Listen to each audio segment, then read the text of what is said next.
The night was heavy with rain, the kind that soaks through even the thickest coats and washes the dirt off the streets. Under a flickering streetlight stood a boy, no older than 10, his expensive school blazer clinging to his shivering body. His polished shoes were splattered with mud. Across the street, in the shadow of an abandoned bus stop, a street kid named Rafik huddled with a stray dog for warmth. He was used to the cold, the hunger, and the endless nights without a home. But tonight, something different caught his attention, that little rich boy crying in the rain. Rafik watched as the boy clutched his chest, whispering words that barely reached across the street. Then suddenly, the boy stumbled and fell to his knees. Without thinking, Rafik ran across the road. "Hey, you okay?" Rafik said, shaking his shoulder. The boy looked up, his face pale and wet with tears. Please help me. My father, he's dying. Please, save him." Rafik blinked. "What do you mean?" The boy pointed down the alley, his voice trembling. "Our car, it crashed. I can't move him. Please, help." Without hesitation, Rafik followed him through the rain. A black luxury car lay crushed against a lamppost, smoke rising from the engine. Inside, a man in a blood-stained white shirt lay unconscious over the steering wheel. Rafik yanked open the door, ignoring the heat and the broken glass cutting into his palms. The man's breathing was weak but steady. "We gotta get him out." "I tried," the boy cried. "He's too heavy." "Then help me pull," Rafik shouted. Together, they dragged the man out just as a small explosion burst from the hood of the car, sending sparks into the rain.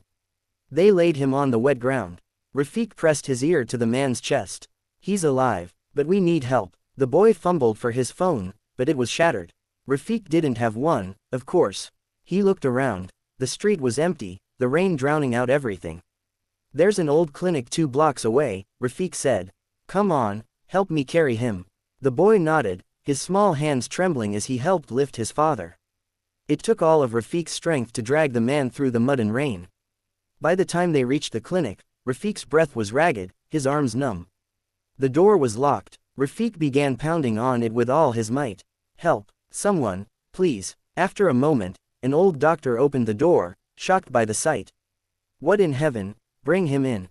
Rafik and the boy stumbled inside, laying the man on a table. The doctor quickly went to work, checking the man's pulse and clearing his airways. Rafik stood back, dripping wet, his heart racing. The boy gripped his sleeve. "Do you think he'll live?" Rafik didn't answer. He just squeezed the boy's hand. Minutes turned into an hour. Finally, the doctor turned and sighed in relief. "He's stable now. You saved him just in time." The boy's knees gave out as he cried. Thank you. The doctor looked at Rafik. "You're a brave young man. Most people would have walked away." Rafik shrugged. "Wouldn't feel right." When the ambulance arrived, Rafik quietly slipped out before anyone could ask questions.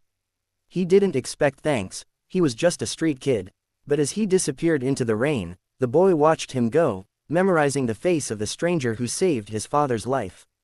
Billionaire. A week passed. Rafik was back under his bridge, feeding scraps to his dog, Buddy. The city went on as usual. People in fancy cars drove past, never noticing the kids in the shadows. He didn't know that his face had been on the news all week. Unknown street boy saves billionaire industrialist Mr. Harun Malik in car crash, the headlines read. Family searching for hero. Rafik didn't see it. He didn't have a phone, didn't read newspapers. He was just trying to find enough food to survive another day. Then, one morning, a black car pulled up near the bridge. Rafik froze. 2 men in suits stepped out, and behind them, a small familiar face emerged. It was the same boy. "Rafik," the boy shouted, running toward him. "I found you." Rafik stood, confused. "What are you doing here?"